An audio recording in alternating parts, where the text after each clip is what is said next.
నమస్కారం. ఇప్పుడు మనం సిఆర్ రఘువర్ దాస్ గారు వాయించినటువంటి మధ్యమావతిలో 10వ బిట్టు చెప్పుకుంటున్నాం. ఈ 10వ బిట్టు పస నిరి సమరి పస నిరి సమరి హరి రామ అన్నారు.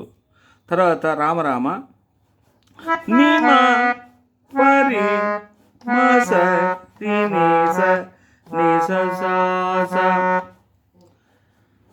హరి రామ రామ రామ హరి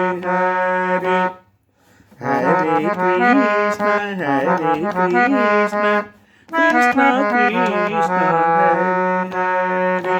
ఇది స్లోగా వేసి చూపిస్తాను. పస నిరి సమరి అని 2 సార్లు అన్న తర్వాత మరి పం పరి మస నిస నిస సాస హరి రామ రామ రామ హరి హరి హరి కృష్ణ కృష్ణ కృష్ణ హరి హరి.